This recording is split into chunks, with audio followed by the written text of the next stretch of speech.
Setiap kami mendapatkan yang ilahi pada siang hari ini, di dalam nama Yesus, dikuduskan tempat ini di dalam nama Yesus, di cover setiap kami, dan kami siap menerima yang ilahi daripada Amin. Yuk, masih mau menari buat Tuhan gak? Mumpung baru kenyang kan? Yuk, biar goyang-goyang dulu perutnya yuk.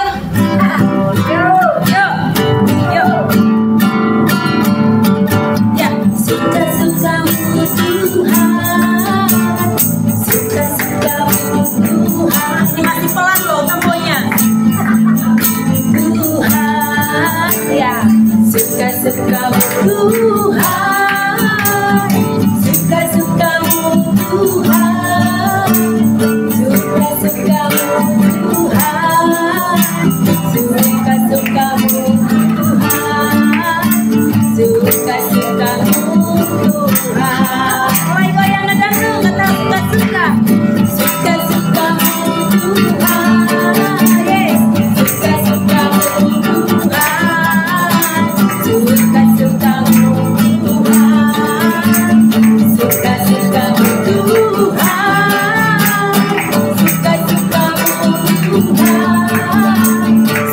suka-sukamu Tuhan, suka-sukamu Tuhan.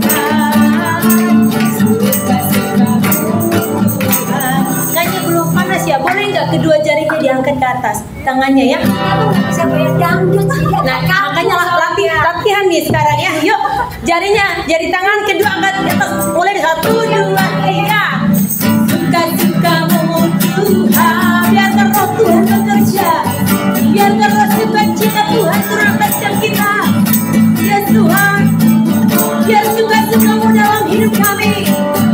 Tuhan, suka-sukamu Tuhan, suka-sukamu Tuhan. Goyang, beri tarian dan buat Tuhan Raja segala raja. Yeay. Katakan, hidupku selalu terus, kuasa darah yang kudus, sekarang bukan milikku lagi. Yeay. Haleluya. Asalkan Tuhan namanya dimuliakan. Ayo jempol.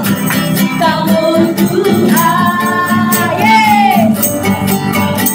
Tuhan, suka-sukamu. Yang nari pasti turun 5 kilo. Yang memberikan tarian dangdutan pasti turun siang hari ini. Yang kurus tau gak turun, tapi nambah. Suka-sukamu Tuhan, suka-sukamu Tuhan, suka-suka, suka-sukamu Tuhan, suka-sukamu Tuhan, suka-sukamu Tuhan,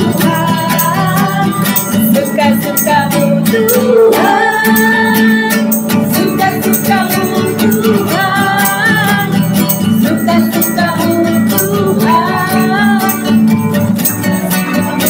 Tuhan, suka-sukamu Tuhan. Yang bosan gerakannya hanya satu orang. Dia tersendiri di antara peserta, yaitu Pak Nathan. Gayanya lebih oke ya. Jadi gayanya konstan, terus tidak berubah sama sekali. Contoh ya, ayo Pak Nathan yuk. Ya, banyak. Lagi. Nah, ini Pak Nathan. Susah ya. Yuk kita angkat sekali lagi. Allah ditinggikan dengan sorak-sorai, Allah ditinggikan dengan sangka-sangka, Allah ditinggikan dengan sorak-sorai, bersoraklah bagiku.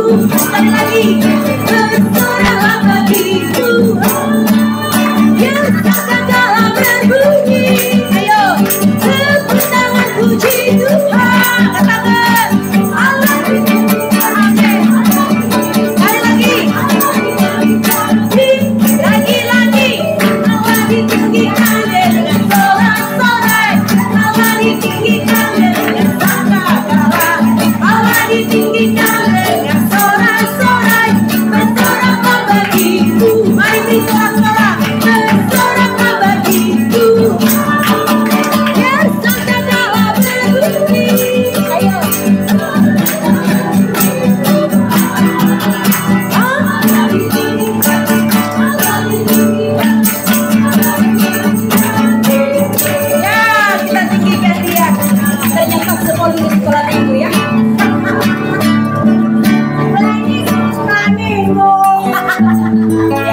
membawa kami diam dalam hadirat-Mu, menikmati hadir-Mu. Roh Kudus mengalir, Roh Kudus bekerja tentang setiap hati kami, sentuh setiap hati kami. Mari bebaskan rohmu Bapak Ibu, mari fokus kepada Dia, menyembah Dia. Oh, shikara labayara labayara labayara, ya labayara, ya mana labayara labayara shikara labayara, ya labayara shikara, oh shikara labayara shikara, ya labayara shikara, ya shikara masokora mana kana labayara, ya rena papa papa shikara labayara, shikara labayara, ya labayara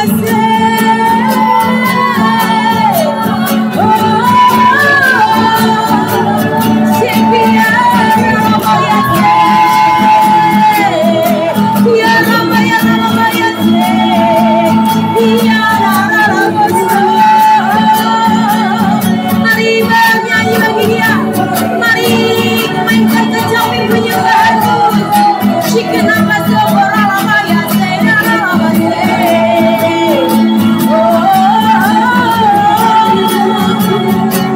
ya labaya labaya, shikenapa sekera labaya. Holy Spirit, come down and fill us.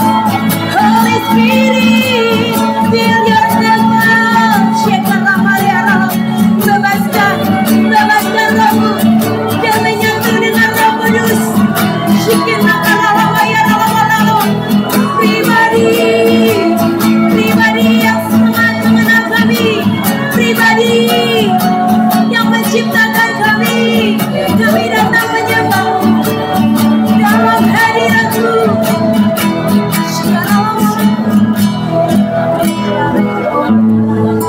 Mari kita nikmati terus hadirat-Nya.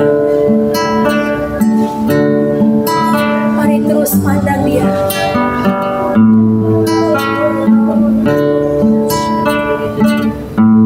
Ku rasakan kasih-Mu dan indahnya kekudusan-Mu. Ku menanti kasih-Mu yang di hadirat-Ku. Mengangkat tanganku, ku mengangkat tanganku, dan ku bersyukur menyembah-Mu, menyembah dengan kemuliaan hadirat-Mu.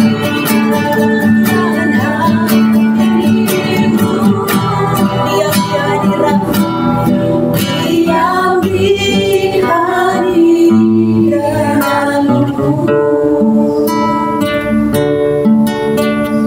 Rohnya akan bekerja bila kita membawa hati yang hancur, jiwa yang remuk di hadapannya.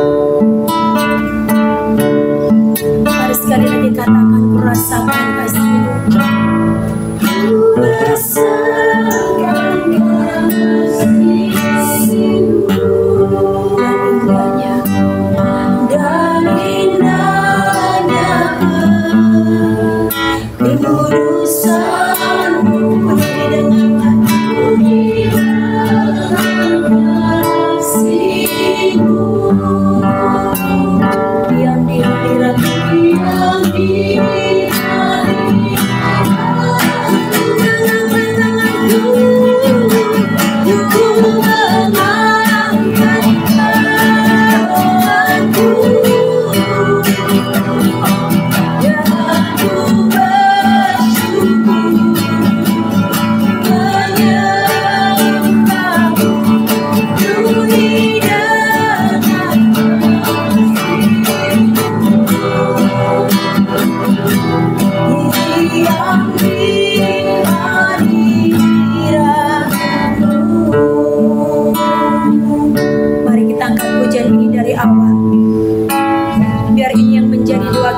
katakan di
Mari terus angkat pujian ini yang menjadi doa kita.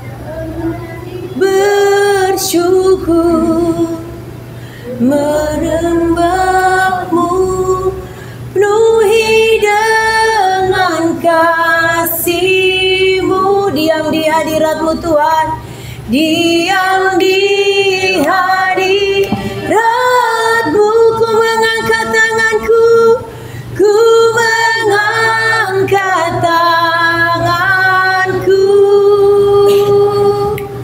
dan ku bersyukur menyembahmu, penuhi dengan kasih-Mu. Diam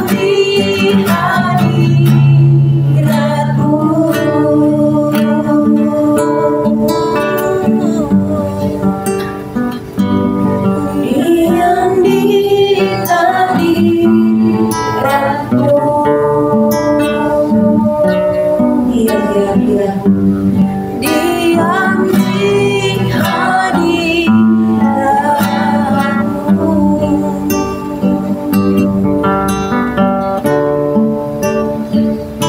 Bapa, sekali lagi kami mau datang. Sekali lagi terima kasih Bapa. Roh siang hari ini Engkau berikan kami kemampuan untuk terus bisa ditarik masuk dalam hadirat. Buat kami seperti sebuah spot yang terus bisa punya kemampuan untuk menyerap yang dari Tuhan. Kami perlu Engkau. Seberapapun anak-anak dan umat yang Engkau siapkan siang hari ini, tidak ada satu pun yang kebetulan. Semuanya Engkau yang sudah tetapkan. Dan aku percaya semua ada dalam rencana yang sempurna. Sebab itu dia Allah berdoa siang hari ini, izinkan yang terpanggil ini akan menjadi saksi-saksi, sama seperti murid-murid yang dipanggil, yang dipilih dan ditetapkan. Mereka akan menjadi saksi pekerjaanmu yang dahsyat. Sehingga waktu mereka pergi keluar memberitakan tentang siapa Engkau, mereka menceritakan apa yang mereka saksikan, apa yang mereka dengar, apa yang mereka tangkap dari musik. Sebab itu bukan hidup setiap pribadi atas pribadi. Engkau membangun hidup mereka. Sebab aku percaya Engkau pernah berkata sekitar 2000 tahun yang lalu. Engkau berkata dan Engkau menunjuk kepada Rasul Petrus, batu karang inilah Engkau akan membangun gerejamu, dan gereja yang Engkau bangun di atas batu karang ini alam maut tidak akan menguasai.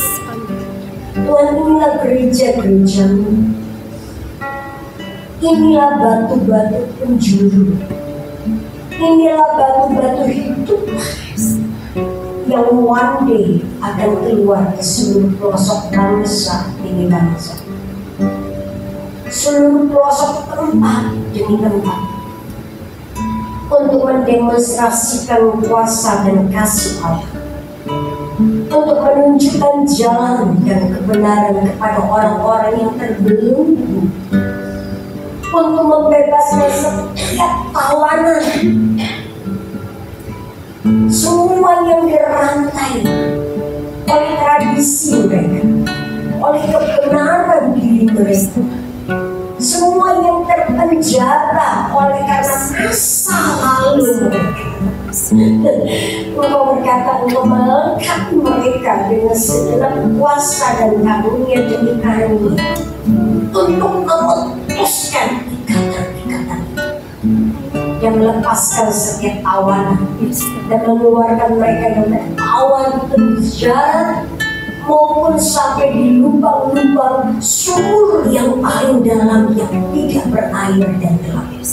Engkau berkata Engkau menyediakan mereka dan juga Engkau mempurati mereka untuk mematahkan setiap siasat-siasat dan benteng-benteng yang dibangun karena keangkuhan manusia untuk menang. Dan sungguh aku berdoa Engkau berurusan secara pribadi buat mereka. Bicara yang pasti, membuat mereka menangkap apa yang menjadi isi hati. Hari ini mungkin mereka belum jadi siapa, bahkan sebagian dari mereka belum tahu apa yang Engkau letakkan dan apa yang sudah Engkau investasikan di dalam hidup mereka. Mungkin hari ini mereka belum bisa melihat dengan kasat mata apa yang Engkau janjikan itu digenapi dalam hidup mereka. Tapi mereka tahu dan mereka terus berteriak dan terus bikin dan terus tetap bertahan sebagaimana mereka pertama kali dipanggil. Dan aku berdoa ya Bapa, demi kasih karunia dan panggilanmu, teruskan dan lanjutkan pekerjaanmu, baik dari sisi kemauan, keinginan yang ilahi yang Kau munculkan di dalam roh mereka. Engkau bicara lewat mimpi dan penglihatan. Tunjukkan jalan. Apakah mereka harus ke kanan atau mereka harus ke kiri, ataukah mereka harus jalan lurus? Tunjukkan jalan. Tuhan, Kau berikan roh yang taat dan setia. Buat setiap pribadi boleh meresponi Engkau sekecil apapun, dan Engkau lengkapi mereka dengan ketaatan yang penuh dengan Roh Kudus. Biar damai sejahtera Tuhan ada di atas mereka, dan Engkau yang mampukan setiap pribadi untuk jadi seperti yang Bapa. Biar nama Yesus yang dipermuliakan. Dan Yohanes berkata, apabila Yesus ditinggikan dan dimuliakan, maka nama yang sama yang kami tinggikan itu akan menarik semua orang datang hanya kepada Tuhan. Terus kerjakan yang ilahi, dan setiap umatmu ini paham dan melihat Engkau yang berkarya di dalamnya. Sekali lagi terima kasih, berikan kami roh pengertian dan kewahidan untuk angkat. Kami boleh sharing, kami boleh berbagi kesaksian, tapi intinya kami ditarik hanya kepada Kristus saja. Terima kasih ya Roh Kudus, terima kasih. Hanya di dalam nama Yesus kami berdoa. Amin. Siang hari ini saya akan melanjutkan satu hal. Tanya jawab seputar karunia-karunia Roh Kudus dan tentang bagaimana membangun manusia roh yang kuat. Saya tahu di dalam roh saya ada sesuatu yang sangat kuat, yang di mana saya merasa bahwa di tengah-tengah saudara akan dibangkitkan pelayanan-pelayanan yang sangat berbeda.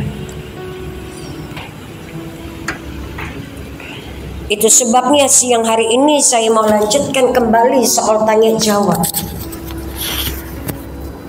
Dan saya berdoa kalau ada bapak dan ibu saudara yang mau bertanya, saudara mungkin malu bertanya, saudara boleh tulis di kertas dan boleh dikumpulkan, dan saya akan mencoba untuk menjawab setiap pergumulan dan pertanyaan saudara. Tapi kalau saudara cukup berani, saudara minta mic, angkat tanganmu dan akan diberikan mic dan sampaikan apa yang menjadi pertanyaanmu.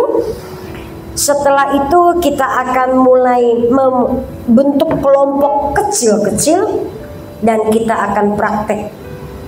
Karena kita bukan orang yang cuma hanya sekedar mendengar, tapi kita akan harus praktek. Knowing is not enough.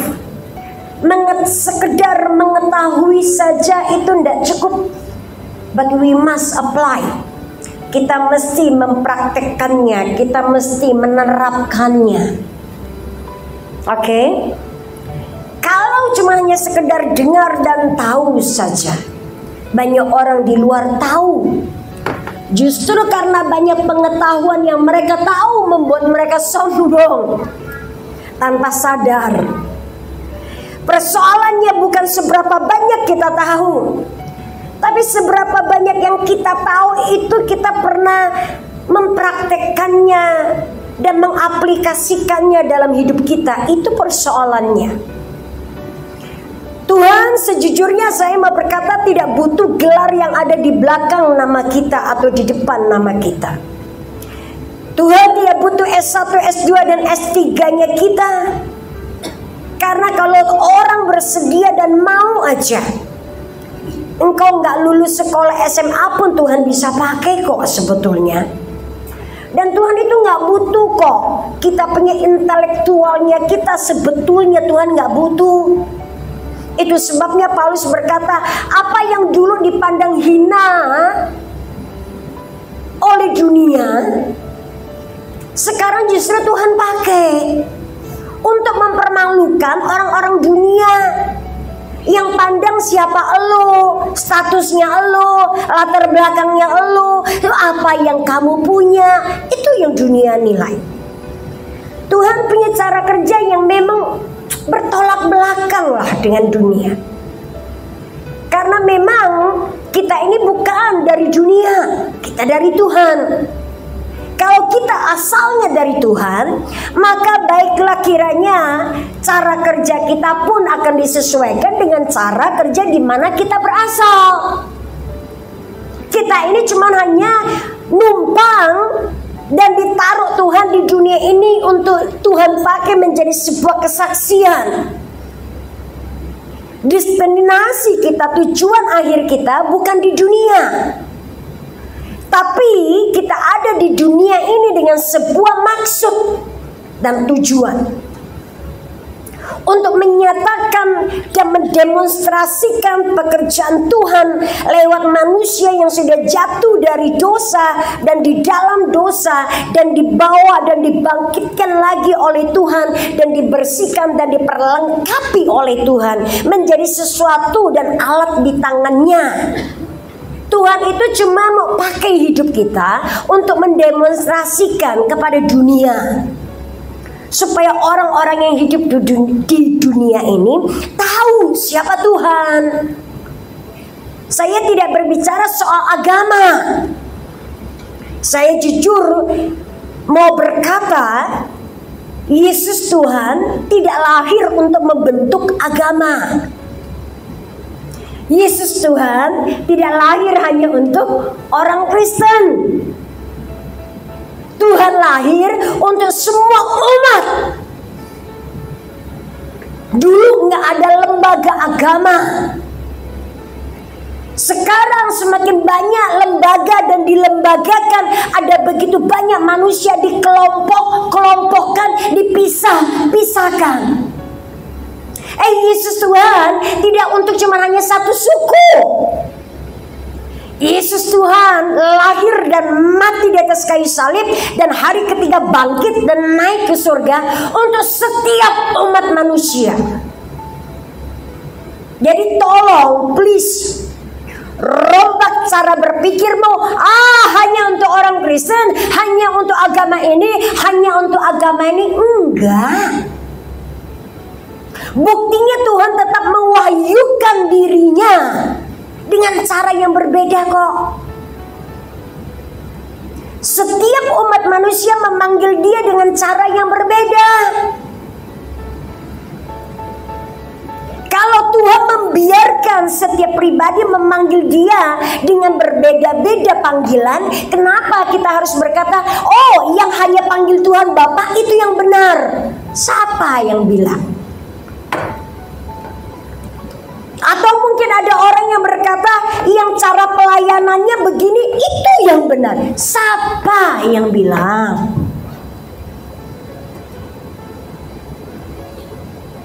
Yang membatasi, yang membuat career border itu manusia. Tuhan dari awal tidak pernah bikin pembatasan. Bahkan tabir yang ada di bait suci itu terbelah dua loh, tanpa ada campur tangan manusia. Yang robek itu malaikat dari atas sampai ke bawah, bukan dari bawah ke atas, atas sampai ke bawah. Ada sebuah tabir yang tipis yang menghalangi antara Tuhan yang Maha Kudus dengan imam yang kudus. Dia robek sama dia. Tuhan nggak mau ada batasan di tengah-tengah kita. Tuhan mau setiap orang bisa datang direct langsung ke dia. Dan kita ini berbahagialah kalau saudara dan saya dipakai sebagai alat untuk mendemonstrasikan siapa dia. Hari ini kita akan belajar untuk menjadi alat yang hidup, yang dimana Tuhan bisa ngalir seperti yang Tuhan mau. Analoginya persis seperti sebuah selang air yang dimasukkan ke dalam keran air, dan itu selang fleksibel, dan waktu air keran itu dibuka maka ada sebuah aliran air yang kencang. Tapi kalau selang fleksibelnya ketekuk, aliran airnya akan jadi lamban, tersendat. Kalau semakin banyak tertekuk lagi itu selang fleksibelnya, airnya akan keluar semakin kecil, betul ya? Kalau semakin banyak barrier di tengah-tengah kita, ada banyak penghalang di dalam hidup kita, maka aliran Roh Kudus yang keluar pun akan semakin kecil, ngicrit. Ada sih pengurapannya, tapi icrit toh. Ini di luar tuh panas banget. Saudara lagi panas banget, haus, dan datanglah orang cuman ciprit. Enak sih, adem, tapi tidak cukup. Mereka yang di luar kepanasan butuh selang air, seger, baru kroso. Dunia butuh Tuhan yang ngalir dengan kuat, tapi kita nggak siap jadi selang yang lurus, yang bisa ngalir aliran itu dengan kuat, karena ada barrier di dalam kita. Sini loh barriernya, cara berpikirnya kita. Itu ibarat seperti selang fleksibel yang ketekuk. Saya butuh meluruskan ini kabel, ibaratkan itu selang supaya lurus airnya, supaya lancar. Tanpa sadar ada begitu banyak barrier dalam hidup kita yang kita nggak sadar. Dan barrier itulah yang membuat aliran Roh Kudus nggak nyampe ke jemaat. Beberapa barrier dibongkar dan ditunjukkan kesalahannya. Nah, ini nggak benar, beresin. Tadi saya berkata, seberapa engkau beri akses Roh Kudus? Seberapa dari kita mengizinkan Tuhan untuk bongkar barrier ini loh, pembatas jalan ini loh yang dipasang oleh Pak Pol, dialihkan jalannya.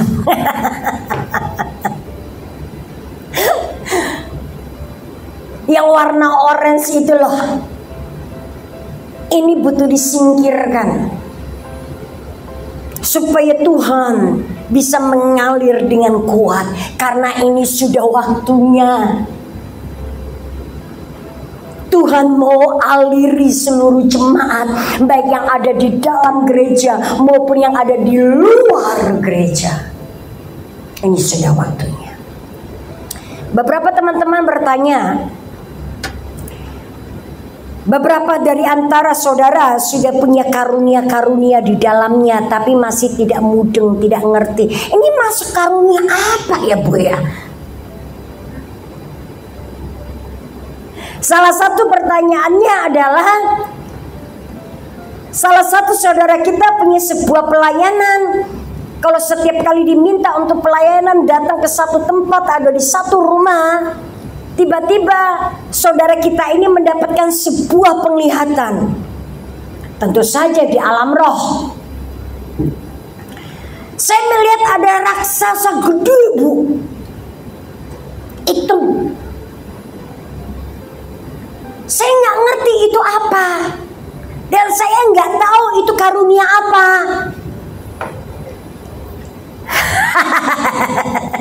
Dan saya nggak tahu mesti doa apa. Ya saya kasih tahu aja, gue lihat di rumahmu ada raksasa hitam gede. Terus yang punya rumah bingung, di mana? Itu di belakang pintu lagi ngumpet. Terus yang nggak tahu, yang punya rumah nggak bisa lihat, tambah wis medhi ya, tambah takutan. Terus yang dapat penglihatan cuman mandek di situ.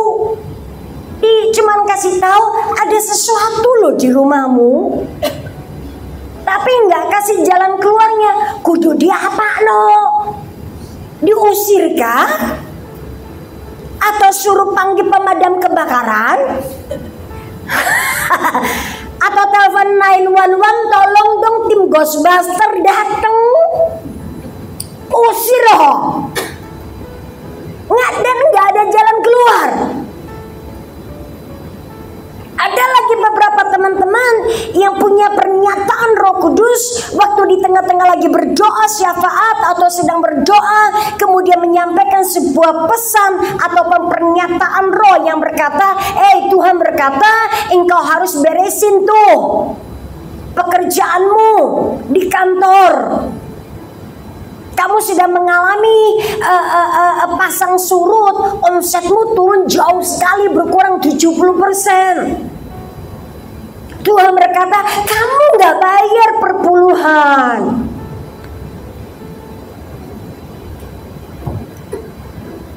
That's it, berhenti.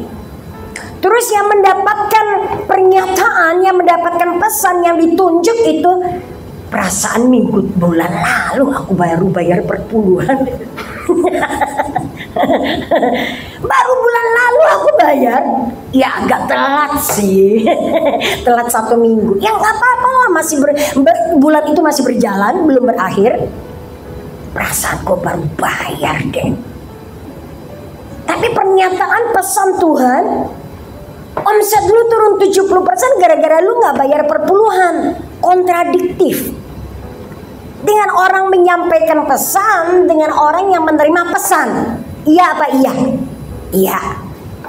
Nah persoalannya seringkali yang mendapatkan pesan juga malu, sungkan mau nanya sama yang menyampaikan pesan. Bu, maksudnya apa sih? Perasaan aku baru bayar deh perpuluhan bulan yang lalu. Emang sih bisnis gua agak sedikit ngadat. Omset udah 2 bulan ini agak turun. Yang terima pesan pernyataan Tuhan nggak tahu, gue juga nggak tahu. Pokoknya aku dapatnya gitu. Ya gue ngomongin, gue sampein. Ya lu coba doa. Terus yang terima pesan ini seringkali yang terjadi di lapangan nggak mau kalah. Lu yang ngomong, lu yang tanya dong. Pernah ngalamin nggak? Akhirnya berantem nih. Ya berantem kecil-kecilan lah gitu ya. Beradu mulut gitu lah. Berdebat. Ya mereka sahabat baik, tidak akan saling membenci, enggak sih. Akhirnya mereka, lu yang dapat pesan, lu nggak nanya detil. Gua kan bingung nih sekarang nih mau ngapain. Bantuin dong, doain gua. Gua salah apa? Gua ada yang gak beres apa? Tolong bantuin. Nah ini yang pendoa ini yang seringkali cuma setengah-setengah yang saya berkata, karunia yang engkau Tuhan berikan dalam hidupmu, jangan kamu pakai setengah-setengah. Itu produk failure. Itu produk gagal. Oke? Kalau karunia yang saudara pakai itu cuma setengah-setengah, kita tidak pernah bawa solusi buat tengah-tengah jemaah. Jemaah ya, jemaah. Tidak menjadi berkat buat banyak orang. Kita nggak boleh jadi produk gagal. Kadang-kadang tajam, kadang-kadang enggak. Ini yang kadang-kadang ini produk gagal. Kadang-kadang sakti, kadang-kadang enggak. Ini produk gagal. Jangan saktinya cuman kadang-kadang. Enggak bisa. Jadi so berhenti, karunia yang cuman kadang-kadang on off itu nggak bisa. Stop. Kalau saudara punya karunia dan saudara tidak memaksimalkan, saudara enggak latihan, saudara enggak kejar terus. Saya berkata karunia demi karunia punya level demi level demi level demi level. Serius. Harusnya orang yang betul-betul kejar Tuhan dan melakukan dan mengoptimalkan, bekerja bersama-sama dengan Roh Kudus dan karunia-karunia Tuhan dan punya panggilan, mereka orang yang sangat diberkati dan harusnya tidak boleh ada yang kekurangan di tengah-tengah kita. Justru orang-orang seperti itulah yang akan dicari oleh dunia yang punya begitu banyak masalah, dan kita harusnya mendengar dari Tuhan dan menyampaikan dengan tepat apa yang menjadi solusi buat mereka. Harusnya itu. Karena mereka tidak bisa mendengar suara Tuhan hanya karena saudaralah yang bisa menangkap suara dan gelombang yang dari surga. Saudara harus dengar tepat, jangan sepotong-sepotong. Berita apapun engkau harus dengan utuh. Pesan message yang utuh akan memberikan jalan buat umat Tuhan.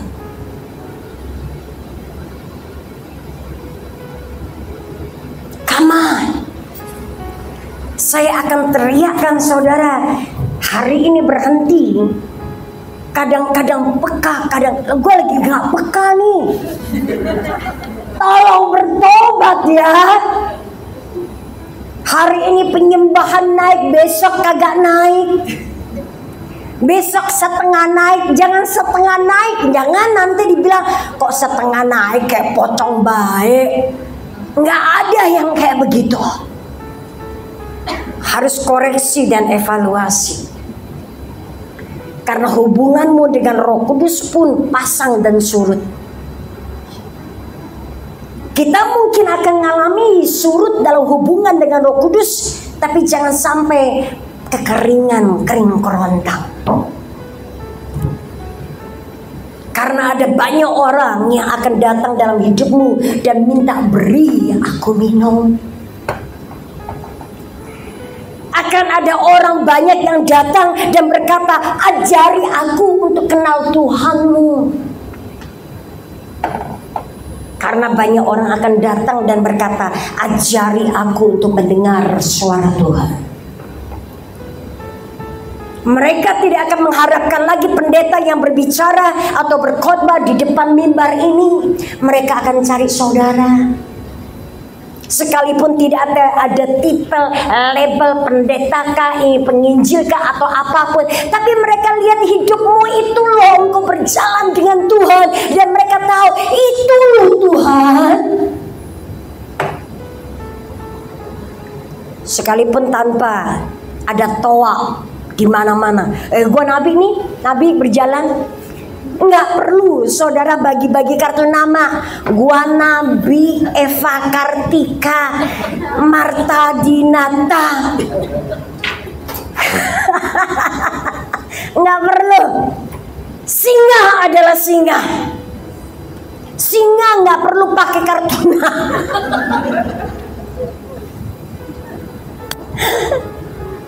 Serius, saya serius. Semoga yang tertawa itu sedikit tersinggung gitu loh.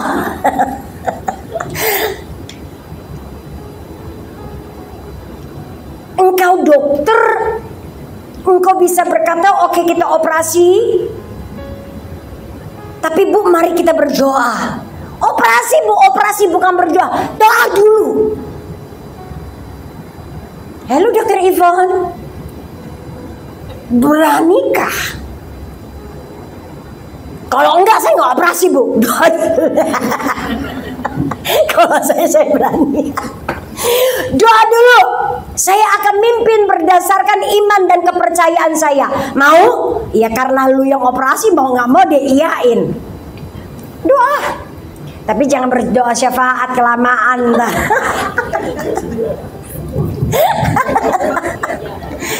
Kenapa? Ini ide. Serius ide. Setiap kali ada pasien baru, Bu, Pak sakit apa? Oh bla bla bla, gejalanya begini. Kita doa dulu. Ini dokter apa dukun sih? Dokter. Dokter. Saya memberikan sebuah pencerahan untuk ide yang baru. Apapun profesimu, apapun karirmu, apapun pekerjaanmu, engkau konsultan, engkau apapun juga, mari lipatkan Tuhan. Di dunia yang aneh, kita menjadi orang yang tidak aneh. Orang berkata, lu tuh yang aneh. No, kita yang normal. Karena kita hidup asalnya bukan dari dunia. Dan dunia harus diubah kembali ke Tuhan. Lewat saudara. Nah, karunia-karunia yang tadi saya sebutkan, ada beberapa orang yang memang diberikan karunia mata rohnya cukup peka dan tajam, bisa melihat di alam roh, dan juga bisa punya karunia-karunia mimpi. Tuhan seringkali berbicara kepada seseorang lewat mimpi. Karunia berkata-kata hikmat dan karunia berkata-kata dalam pengetahuan itu setiap saudara harus miliki dan minta. dan mimpi yang saudara dapat, saudara tidak punya pengertian untuk menangkap apa pesan Tuhan yang terselubung itu di dalamnya. Kalau tidak ada karunia berkata-kata dengan hikmat dan karunia berkata-kata dengan pengetahuan, kita nggak bisa menyelidiki. Tapi kalau kedua karunia itu bisa gabung jadi satu dengan begitu kuat dan berfungsi dengan sangat optimal, penglihatan apapun, ada raksasa nempel di belakang pintu. Tanya, itu raksasa apa? Karena raksasa itu jenisnya banyak. Fungsi mereka datang ke satu tempat untuk mengganggu pun punya misi tersendiri. Raksasa apa? Karena kita yang bisa melihat di alam roh, di dimensi roh, tidak semua orang bisa melihat. Lu jangan datang nakutin orang. Kalau kita cuma bisa tahu menyampaikan apa yang kita lihat di rumah, ketok-ketokan nih. Orang bilang nih ketok-ketokan bae gua ya. Udah, aku nggak lihat yang udah, yang penting gua nggak lihat deh. Dia nggak ganggu gua, udah deh. Orang sering berkata begitu. Kenapa? Karena kita tidak menjadi solusi buat orang.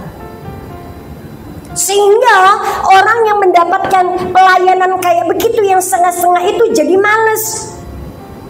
Gua tadinya baik-baik, lu datang gua jadi takut. Lu tambah nakut-nakuti, bukannya tambah kasih solusi dan lain sebagainya. So kalau saudara mendapatkan realitas seperti kondisi seperti itu, saudara nggak boleh stuck di situ.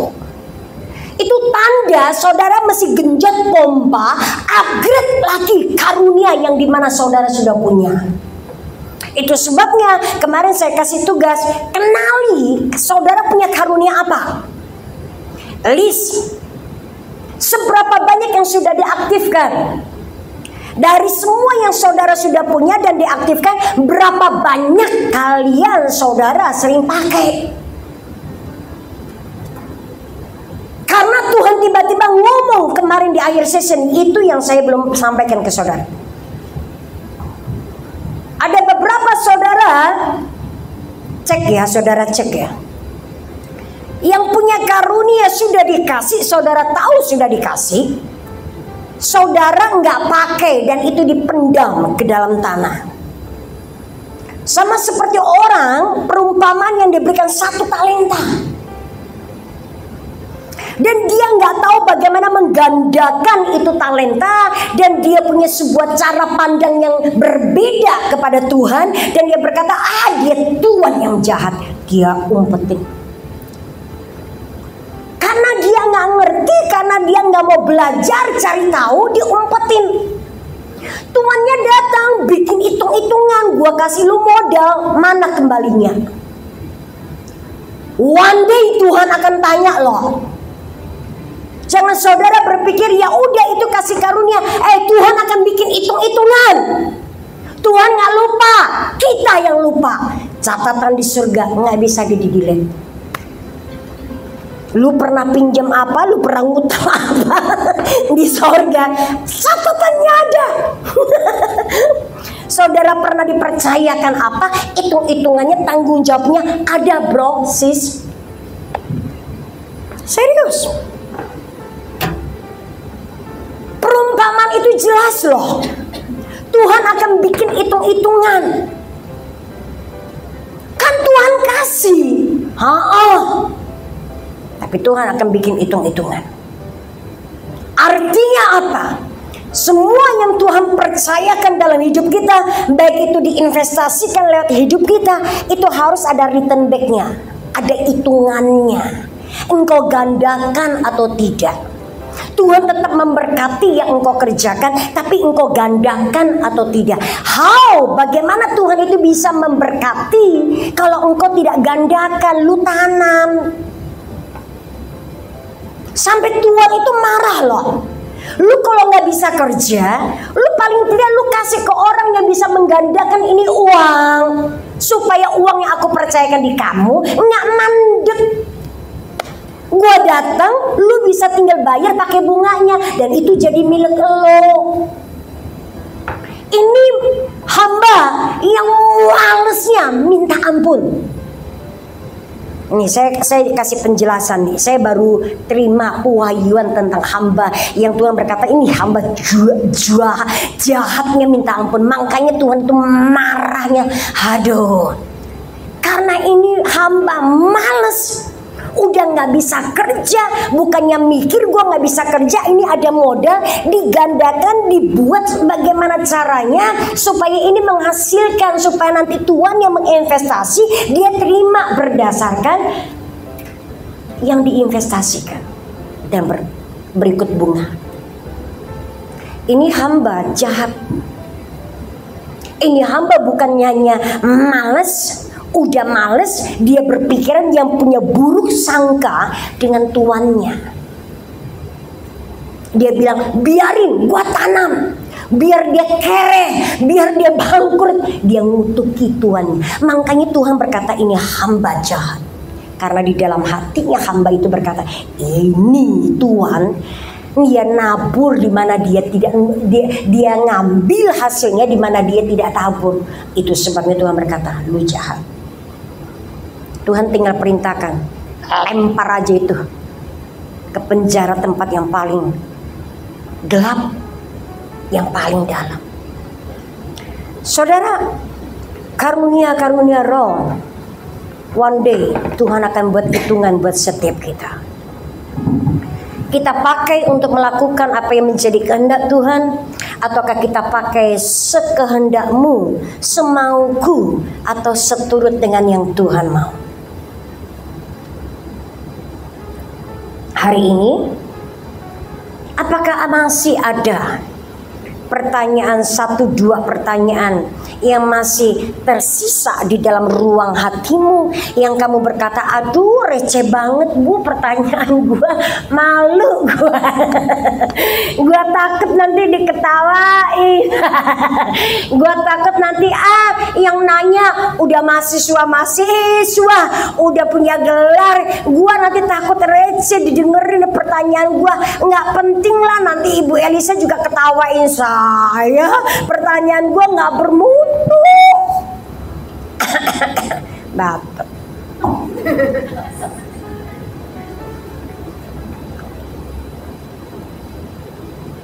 lebih baik saudara bertanya.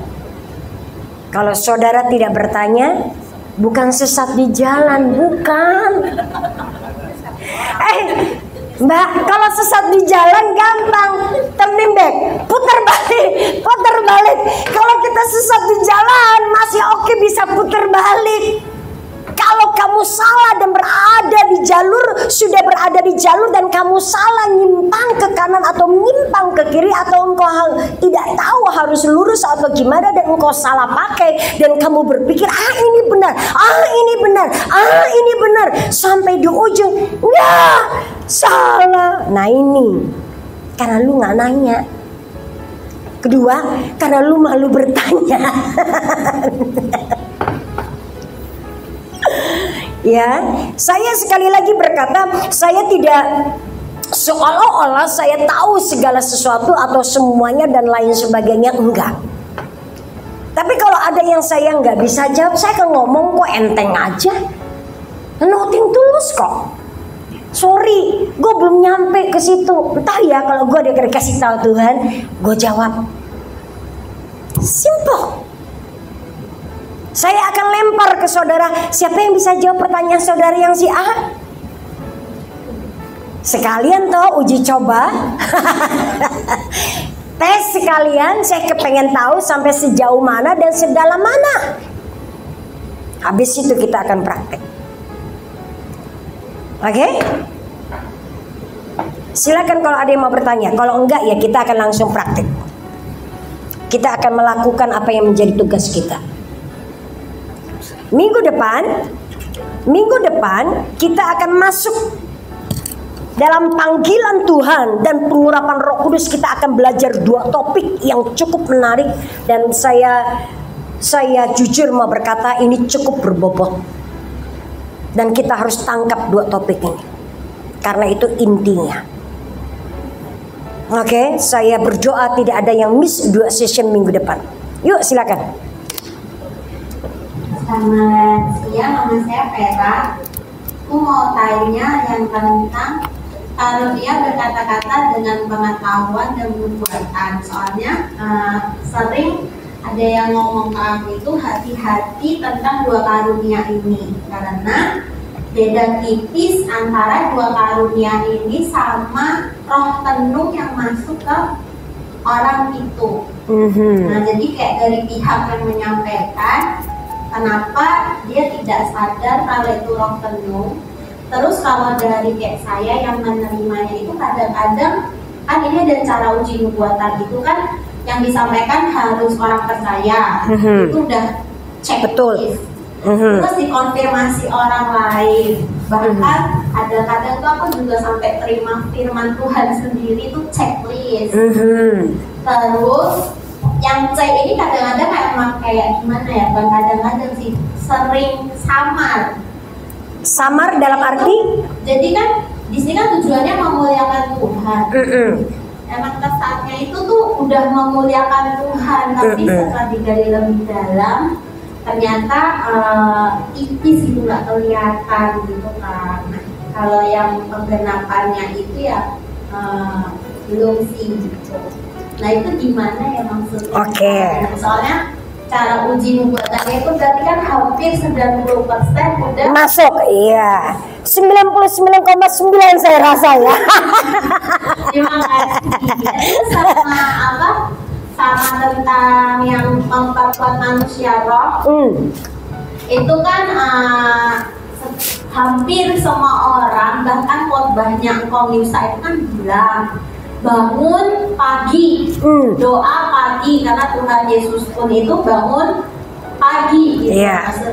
Tapi saya itu nggak morning person gitu kan. Jadi susah banget buat bangun pagi. Even kayak Tuhan udah bangunin seger gitu, tetap kayak udah bangun gitu. Kayak dibikin tipis lah, sakit perut. Tapi itu selesai, pengen doa tidur lagi. Apakah cara yang saya lakukan kayak misalnya lagi nyetir sambil ngobrol sama Tuhan, dengan khotbah sambil kerja pun dengan khotbah, terus sambil ngobrol, itu apakah termasuk? Iya. Terima kasih. Oke, thank you Abigail Vera. Nah, karunia berkata-kata dengan pengetahuan dengan karunia bernubuat kelihatan secara sekilas mirip atau sama. Dan banyak sekali orang memakai istilah hati-hati dengan roh tenung. Karena roh tenung yang dipakai oleh kuasa iblis adalah sebetulnya karunia berkata-kata pengetahuan, cuman cabangnya berbeda. Oke, kalau saudara masih ingat, kemarin itu saya masih sempat berkata roh tenung atau roh peramal itu sama-sama berkata-kata dalam karunia berkata-kata dengan pengetahuan dan nubuatan. Oke, persoalannya bedanya dengan roh ramal atau roh tenung, iblis itu hanya bisa melihat di masa lalu seseorang dan masa sekarang. Tapi iblis itu tidak bisa melihat atau merubah masa depan seseorang. Itu iblis. Dia mungkin bisa melihat masa depannya seseorang, tapi dia tidak bisa merubah masa depan seseorang. Tapi saya percaya roh tenung atau roh ramal dalam bentuk apapun, dia tidak bisa melihat masa depan seseorang sama seperti Tuhan melihat masa depan seseorang dan menetapkan masa depan seseorang. Jadi bedanya apa? Roh ramal atau roh tenung, dia hanya mereka masa depan seseorang. Roh ramal, tenung, sekali lagi saya garis bawahi mereka-reka. Bisa nggak dia mereka-reka? Bisa. Karena waktu kita lahir, kita berada di dalam kandungan ibu kita, semuanya sudah diperhatikan, histori, latar belakang keluarga kita, hidupnya kita dari sejak kecil. Dia bisa mereka-reka dari pola semua yang sudah ada, yang dia rekam, yang dia tahu. Dan dia mereka-reka, wah bakal begini nih, bakal begini nih. Itu bukan meramal. Spirit tenung dan ramal itu bukan karunia berkata-kata dalam pengetahuan yang di dalamnya di mana Tuhan tahu masa depan seseorang. Nggak ada roh tenung atau roh ramal tahu masa depan seseorang. Itu rekaan. Nubuatan adalah sebuah message yang Tuhan sampaikan buat umatnya lewat seseorang. Ya, Tuhan butuh orang untuk menyampaikan pesannya kepada orang lain atau kepada sekelompok atau kepada bangsa. Bedanya nubuatan itu diucapkan lewat pribadi seseorang yang Tuhan urapi, yang Tuhan berkata pergi sampaikan kepada hambaku Ahab. Ahab ini raja Israel yang tidak takut loh akan Tuhan. Nggak ada takut dengan Tuhan. Gaya hidupnya, cara dia memerintah, punya istri dan lain sebagainya, punya anak-anak, nggak ada satupun yang takut dengan Tuhan. Sehingga Alkitab mencatat Ahab ini jauh hidupnya dari hadapan Tuhan. Walaupun demikian, Tuhan tetap masih sayang sama Raja Ahab dan memberikan sebuah peringatan. Karena apa? Karena rakyat Israel yang Tuhan pilih. Tuhan suruh Elia datang ke Ahab, kasih tahu sama Ahab, kalau dia nggak bertobat, Israel akan mengalami sekian tahun masa kelaparan. Langit tidak akan menurunkan hujan sampai aku mengatakannya. Ahab dengar loh. Dan Ahab waktu itu nggak bertobat. Dan sampailah terjadi seluruh Israel mengalami yang namanya kekeringan. Dan sampai itu terjadi, Ahab malah menyalahkan ini gara-gara Elia. Sampai Ahab mengerahkan kekuatan militernya untuk mencari Elia. Oke. Kalau semua kriteria yang kemarin saya bagikan buat saudara tentang bagaimana kita bisa cek dan recheck soal nubuatan, kalau sekiranya semua tanda-tanda ini sudah terpenuhi dan dengan karunia pengetahuan bla bla bla, ada orang yang bisa punya karunia mengerti sesuatu yang sedang terjadi, yang aktual sedang terjadi tanpa diberitahukan terlebih dahulu, kok tiba-tiba dia bisa tahu. Kalau ada orang yang berkata hati-hati ya dengan yang namanya spirit jangan-jangan kamu dihinggapi dengan spirit tenung dan juga spirit ramalan, terima aja. Jangan ditolak mentah-mentah. Pertama, jangan disangkal. Tapi kamu harus cek dan recheck di rohmu. Orang itu menyampaikan untuk mengintimidasi saudara atau untuk menjaga saudara supaya saudara tidak terjebak.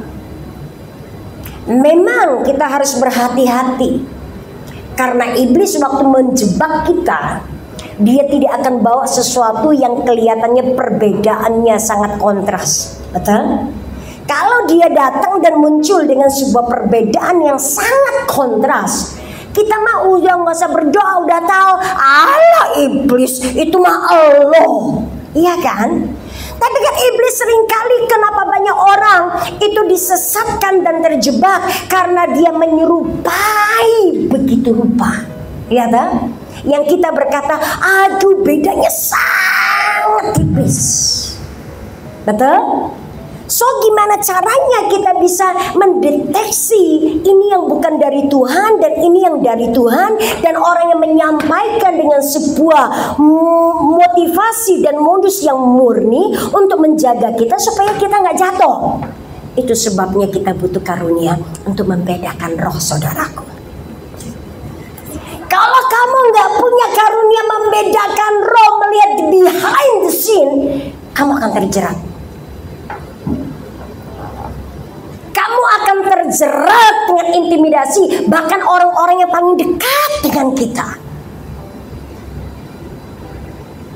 Bahkan orang-orang yang kelihatannya sangat rohani dengan kita, dari kita. Mungkin orang yang menyampaikan punya tujuan dan maksud, iya betul, supaya kita berwaspada. Itu betul. Makanya karunia membedakan roh harus kita pakai dan aktifkan untuk bisa mendeteksi saudaraku ini dipakai maksudnya baik, tapi jangan sampai nada penyampaiannya punya maksud yang berbeda lagi. Kita harus bisa mengenali ini jalannya lurus, nggak tahu ini cuma belok. Amsal berkata begini, ada jalan yang disangkanya lurus tapi ujungnya menuju maut. Itu maksudnya apa sih? Ada orang yang kelihatannya benar, nggak taunya ya modus di belakangnya. Bagaimana cara kita mendeteksi karunia membedakan roh? Itu penting. 9 karunia roh, kalau kita urut ya saudara, itu punya kemiripan kok. Ya gimana nggak mau punya kemiripan, yang kerja satu, Roh Kudus. Mudah nggak sih? Cuman kadang-kadang dia mau mendemonstrasikan, memperlihatkan cara dan gayanya, efek tujuannya mungkin sama, tapi dia hasilnya bisa aja berbeda-beda. Dan Roh Kudus selalu bekerja sama dengan manusia. Saya punya gaya, saya punya style. Saudara juga punya gaya, punya style. Pastor Benny Hinn juga punya gaya, punya style. Waktu dia melepaskan pengurapan roh Tuhan dan mengimpartasikan pengurapan roh kudus, dia lempar jubah. Boleh nggak? Sah-sah aja gayanya beliau. Ya kan? Apa ada tertulis di Alkitab? Nggak boleh gitu. Siapa sih yang bilang? Karunia roh, suka-suka Roh Kudusnya welcome kok. Kenapa kita jadi ribet? That's it. Orang berkata itu nggak alkitabiah. Tolong sebutkan Alkitab ayat di mana yang melarang itu. Saudara baca di Kisah Para Rasul pasal yang kedua dan pasal yang ketiga, 1, 2, dan 3, di mana mula-mula waktu pencurahan, waktu hari Pentakosta, pencurahan Roh Kudus, nggak ada aturan demi aturan bahwa ini benar, ini salah, ini benar, ini salah. Tiap-tiap hari jemaat Tuhan melakukan apa? Perjamuan kudus. Betul? Baca.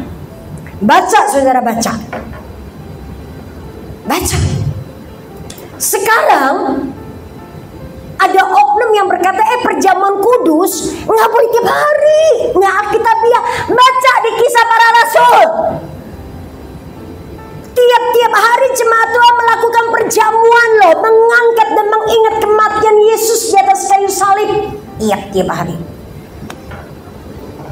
Dan Alkitab berkata mereka bertambah banyak jumlahnya karena ada manifestasi kuasa Roh Kudus ada di tengah-tengah mereka. Hebat. Mereka ibadah tuh nggak seminggu sekali. Tiap hari mereka kumpul di rumah si A, si B, si C, si D. Sampai mereka punya rumah gak muat. Tiap-tiap hari mereka kumpul memecahkan roti dan berdoa dan menguatkan. Hebat ya. Dan yang dahsyat, Roh Kudus bekerja di tengah-tengah mereka. Dahsyat. Soal bagaimana, kedua, soal bagaimana menguatkan manusia roh kita. Engkau Yusak waktu di awal-awal memang sering sekali kesaksian, kalau mau dengar suara Tuhan itu bangun pagi-pagi jam 3. Betul, contohnya Tuhan Yesus pagi-pagi jam 3 pagi itu sudah naik ke atas gunung dan berdoa seorang diri. Nggak ada yang nemenin. Yesaya juga berkata, pada waktu pagi-pagi aku datang mencari wajahmu dan engkau mengasah telingaku. Itu pagi. bukan jam 12 siang, bukan. Kenapa pagi? Nah, kalau yang kesulitan bangun pagi, ya itu dilema sih. Tapi tetap engkau bisa mendidik dagingmu. Engkau bangun 15 menit, 30 menit, engkau tidur lagi, oke. Kalau kamu cuma hanya butuh punya waktunya 15 menit atau 30 menit, engkau datang ke Tuhan dan dengar. Tiduran lagi, gak apa-apa. Nanti engkau punya waktu jam tersendiri, entah ke malam setelah beraktivitas, ataukah engkau di tengah-tengah perjalanan pekerjaanmu, melakukan pekerjaanmu, engkau tetap ngobrol dengan Tuhan. Engkau tetap, kalau Tuhan ingatkan engkau harus baca Alkitab, baca Alkitab. Tapi cukupkah aku cuma hanya dengar firman Tuhan dari YouTube, dari kaset dan segala macam? Tetap tidak cukup. Kamu harus bersendiri dengan Tuhan. Entahkah itu 10 menit, 15 menit, duduk diam, datang ke Tuhan. Tidak cukup. Saya tidak mengkompromikan, oh ya udah kalau kamu nggak sempat baca Alkitab, baca audio Bible, play dan dengerin. Nggak bisa. Itu bagus tambahan. But kamu harus datang ke Tuhan face to face, duduk diam, datang ke Tuhan. Itu akan menyecas manusia rohmu. Beda. Kalau kamu nggak bisa sejam, nggak apa-apa, wis kamu bisa latih dirimu. Saya tidak kompromikan. Ya udah, kalau kamu nggak bisa, ya udah nggak apa-apa. Enak aja, latih dirimu. Kalau kamu mau peka, mau sensitif dengan Tuhan, latih dirimu. Membangun manusia roh harus punya sebuah komitmen. Kalau kamu sudah punya komitmen, kamu harus bikin langkah untuk menuju ke sana. Tuhan, ini gua nggak bisa ini. Gua jam 2 baru tidur. Jam 3 bangun. Paling tidak kamu sudah menunjukkan niatmu mau. Tuhan cuma bisa 10 menit, gak apa-apa. Day by day latih sampai satu titik engkau punya sebuah habit yang terbangun. Mau tidur jam 2, mau tidur jam 2, lewat seperempat bangun jam 3, duduk dia. Tuhan, seringkali kalau kita sudah komitmen, Dia akan nunggu kita loh dengan komitmen kita. Kita yang gak setia, ribuan kali kita yang gak setia, Dia yang nunggu kita. Kita kebablasan terus, tapi Dia tetap nunggu kita sesuai dengan komitmen kita. Dan ribuan kali Dia nunggu kita di situ. Serius. Perbaiki komitmenmu. Tuhan sedang menunggu banyak di antara kalian karena Tuhan mau perbaharui, Tuhan mau pakai. Bencana yang retak, bencana yang mungkin sudah remuk. Engkau mungkin berkata, nggak mungkin lagi Tuhan, ditambah lagi semua kelihatan jelek banget. Aduh, udah kecil berkeping-keping. Wes oke, dia pejunan kok. Dia bisa remukkan, hancurkan, bagus, digiling lagi tapi halus jadi tepung, tinggal dikasih air, dia remukkan lagi menjadi bejana yang baru. Dia pejunan, apa pusingnya dia? Kalau kamu sudah remuknya pecahan-pecahan besar, oh gampang, ntar gua tempel lagi pakai lem besi. Dalamnya gue kasih lem besi, ntar gua ini lagi pakai cat tembok, gua lem lagi, ntar gua kasih emas di dalamnya. Apa yang dia nggak bisa, semua dia bisa. Kita nggak perlu pusingkan dan khawatirkan yang di luarnya. Tuhan gimana caranya? Karena kita nggak bisa memang, karena tugasnya itu tugasnya Tuhan, bukan tugas kita. Kita ini seringkali ngambil porsinya Tuhan, dipikirin, ya dablek, on, nggak bakal bisa, itu tugasnya Tuhan. Contoh, siapa yang di sini yang suka terima konseling orang? Ada di sini yang suka terima konseling orang? Oke, 1, 2. Konselingin orang. Orang datang curcol dengan semua pergumulannya, dengan semua kesulitannya, kita nampung, terima ceritanya mereka, bla bla bla, ya toh. Orangnya pergi, kita yang sesak napas. Ada yang begitu? Ini saudara salah dalam memakai karunia itu. Saudara, ada sebuah karunia khusus yang namanya karunia melayani, memberikan nasihat. Di 1 Korintus 12 ada. Minggu depan kita belajar. Memang itu ada karunia khusus. Orang yang dipakai Tuhan untuk memberikan nasihat, dia punya, Tuhan pasti akan lengkapi dengan kesabaran, dengan hikmat, dengan kata-kata pengetahuan untuk memberikan solusi dan jalan keluar.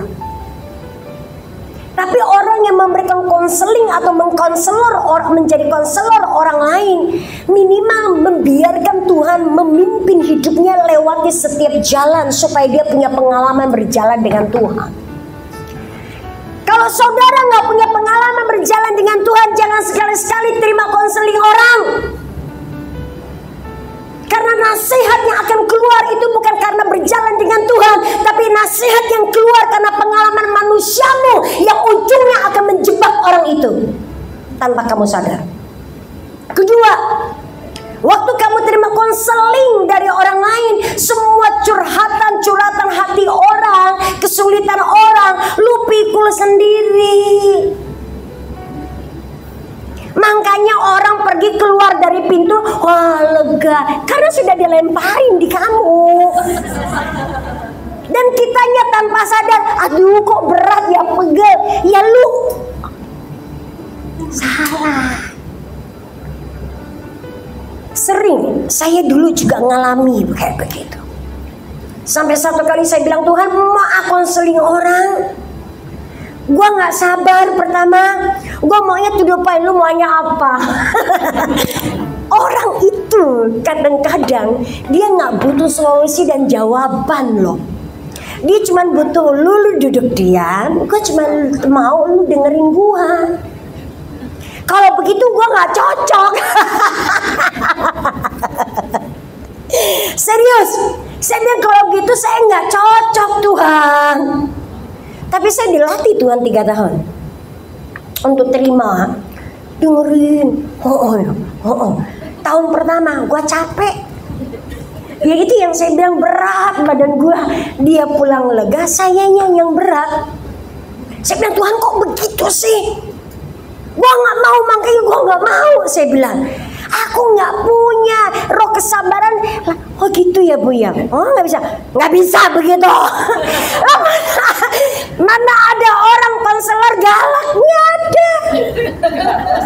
Saya tuh 3 tahun melayani orang konseling, dan saya aneh orang tetap cari. Tahun pertama saya bilang Tuhan nggak mau begitu masa konselingin orang, bebannya kok jadi gue yang mikul. Tuhan bilang kamu yang salah. Saya bilang Tuhan, aku nih nggak sabar, nggak punya roh kesabaran. Ada roh nasihat padaku, tapi aku nggak punya roh sabar. Aku nggak betah dengan orang punya celoteh, punya masalah dari sejak dia lahir sampai dia punya anak, punya 3, punya 4 anak. Sampai dia menikahkan anaknya, dan anak yang kedua dan ketiga itu tinggal di rumahnya. Ibu bayangkan, saya nggak mau bayangkan.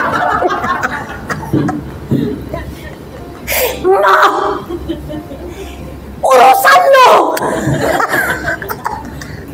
Kalau saya begitu, saya mau itu the point. Lu kesini mau ngapain? Ketemu ibu. Yaudah udah ketemu.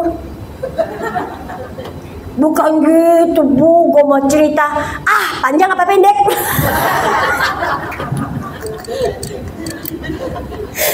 Gue nggak mau berepisode ya. Jangan pakai drakor ya. Jangan pakai nangis-nangis. Terus mana-mana lu ngotorin rumah gue nggak mau. Itu gue. Tapi saya diajar Tuhan 3 tahun. Saya ngalami dia pulang, guanya yang capek.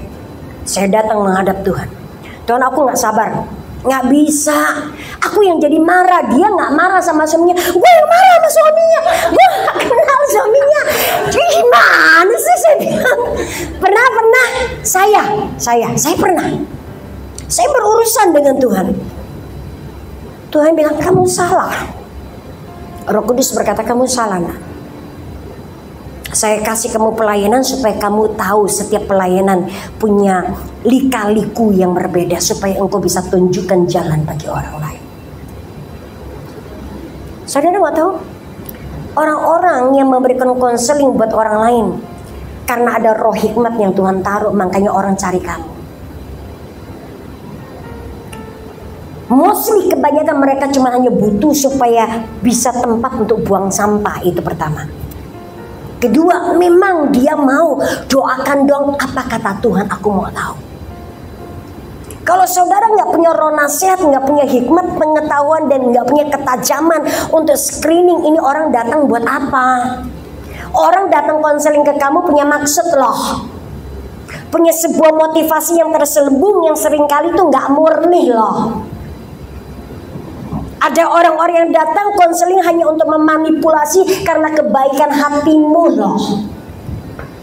Dan ujungnya banyak yang, kok pinjam duit dong, kok kasbon dong, kok transfer ya.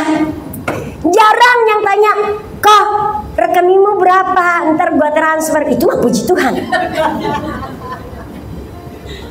Saya serius, ini kenyataan pelayanan. Serius, beneran. Tapi kan itu harus kita jalani. Kalau kita nggak punya pengalaman berjalan dengan Tuhan, melayani ini dan itu dan segala macam dan belajar, seringkali Tuhan mau mendidik kita, bukan Tuhannya. Tuhan itu berkata, aku didik kamu, kamu jalani supaya waktu kamu mengajarkan ke orang lain, kamu tahu ini jalannya kayak gimana. Jangan seperti orang Farisi dan ahli agama yang cuma taunya teori. Itu belah bedanya. Waktu Yesus mengajar dengan orang-orang ahli agama mengajar beda. Sudah? Jangan kapok menjadi seorang konselor kalau memang Tuhan taruh engkau punya roh hikmat di atasnya dan di dalamnya. Lakukan dengan setia. Sampai nanti satu titik engkau sudah setia dalam pelayanan yang ini, Tuhan akan percayakan ke pelayanan yang lain. Semuanya punya musim, semuanya punya cerita indahnya, semua punya rasa nano-nano ada di sini. Kalau engkau berjalan dengan Tuhan, apapun pelayanan yang Tuhan izinkan, semuanya nano-nano. Kalau itu sebabnya Paulus berkata, soal lapar aku tahu, soal kenyang aku tahu, soal menderita aku tahu. Kenapa Paulus berkata begitu?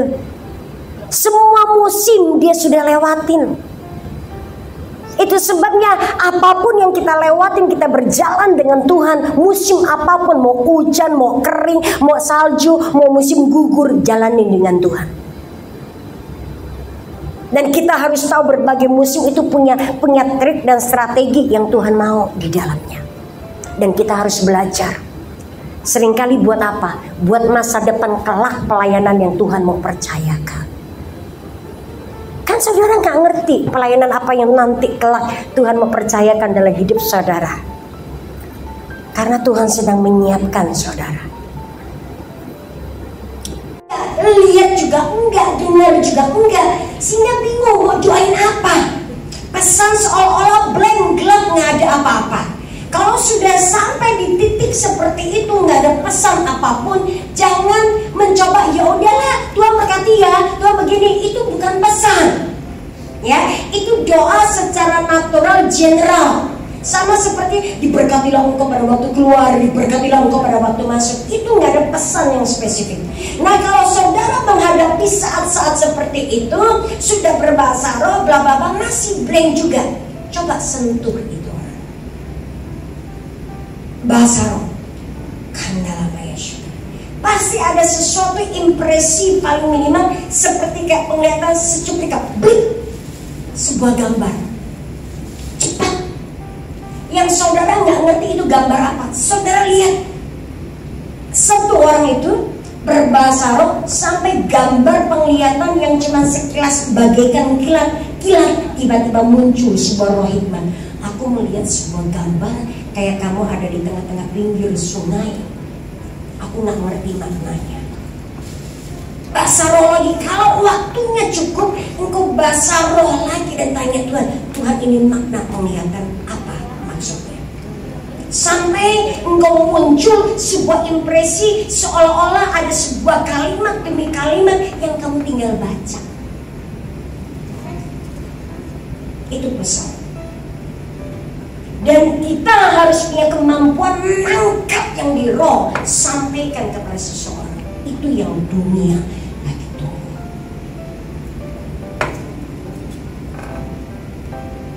Paham? Kemampuan itulah yang kita mesti minta dari 9 karunia Roh Kudus yang spesifik. Kita mesti minta. Kadang-kadang kalau kita sudah bergerak dengan tepat dan sampaikan dengan tepat, orang waktu disampaikan belum tentu dia paham loh. Karena Tuhan belum bicara dengan orang itu. Terlepas dia paham atau tidak paham, dia terima atau tidak terima, dan kita ngerti atau tidak ngerti, pokoknya aku lihat penglihatan seperti itu dan impresinya, gambarnya seperti ini. Kalau Tuhan kasih kita pengertian, maka kita sampaikan. Tapi kalau Tuhan tidak kasih kita pengertian, apa maknanya? Jangan lu tambahin. Cukup kamu sampaikan, aku cuma melihat sebuah gambar seperti penglihatan kamu ada berdiri di tepi seperti kayak sungai besar, airnya lagi deras banget, tapi aku nggak tahu maknanya apa. Aku belum tahu. Kamu doakan lagi ya. Jangan kamu tambah-tambahin. Oh, mungkin kayaknya begini. Jangan kamu reka dengan pikiranmu. Itu sebabnya ada ayat firman Tuhan yang berkata, jangan kamu tambah, jangan kamu kurangi. Paham ya? Kebanyakan berdoa, kepengen supaya kelihatannya panjang nubuatannya atau pesannya, dia tambah-tambahin. Stop. Jangan. Karena firman berkata, kalau engkau tambahkan, kalau kamu kurangi, kalau kamu tambahkan, itu bukan dari Tuhan, itu dari iblis. Atau dari rekaan pikiranmu. Ingat, dunia sesama kita butuh pesan yang dari Tuhan. Makanya hidup kita mesti dimurnikan, izinkan Roh Kudus memurnikan hidup kita supaya yang murni yang dari Tuhan, nggak pakai reka-rekaan kita nyampur dengan rekaannya kita, dengan pendapatnya kita, dengan analisanya kita, dan kita sajikan ke orang lain. Itu sudah nggak murni. Oke? Waktu ada beberapa saudara berbahasa roh, oh tambah bingung 10 menit ternyata lama juga ya. Dan tambah bingung, gue mesti apa, dan ngantuk di jalan, dan 10 menit ternyata cukup lama ya. Oke? Latih itu, latih manusia roh. Makanya tadi saya berkata karunia Roh Kudus itu punya jenjangnya. Karunia berkata-kata dengan hikmat punya level demi level. Ada orang yang gak perlu lagi pemanasan, langsung tekan tombolnya, cespleng, langsung keluar kata demi kata. Gak perlu setengah jam gak dapat, tambah lagi setengah jam. Kelamaan seorang suwi nungguin lo. Ini baru latihan dasar. Kenapa saya berkata bangun manusia rohmu? Pada waktu Roh Kudus mau bergerak di tengah-tengah kita dan melewati kita itu seperti mobil otomatis, mobil listrik, cas keluar. Nah, waktu saudara menyampaikan pesan buat seseorang, itu tergantung gaya, ya, tergantung kebiasaan. Tergantung, ada beberapa orang yang bisa ngomongnya dengan lancar, ada beberapa orang kayaknya deh, kok kayak seolah-olah saudara itu nggak pede. Ini benar nggak sih saudara dapat dari Tuhan? Gitu ya. Nah, kita butuh belajar kata demi kata. Itu pun kita juga harus belajar. Dulu, zaman dulu ada beberapa pendoa syafaat yang berkata, inilah firman Tuhan, itu gaya. Ya, saudara nggak perlu niru. Ya, saudara bisa ngikut. Mau Roh Kudus bawa saudara menyampaikan dengan cara seperti apa, itu tergantung gaya saudara, tergantung style saudara bergaul dengan Tuhan. Yang penting firman-Nya disampaikan dengan tepat. Oke. Kedua, yang sangat penting, apapun pesan yang saudara sudah sampaikan murni dari Tuhan, mungkin enggak saudara salah? Ada sangat kemungkinan. Kalau saudara salah menyampaikan, kalau orang lain yang menerima pesan yang saudara sampaikan enggak terima, ojo bela diri. Kok salah sih? Jangan bersih tegang. Kalau dia nggak terima, nggak cocok deh, kayaknya campur sama perasaanmu, jangan pernah bela diri. Engkau semakin bela diri, semakin menunjukkan kedalamanmu. Cetek. Kalau orang berkata salah itu nggak benar, nggak apa-apa, aku nanti berguru lagi. Naik gunung bertapa dan berpuasa, berguru lagi biar lebih sakti turun gunung setelah itu. Paham ya? Saudara harus punya kerendahan hati dalam karunia-karunia.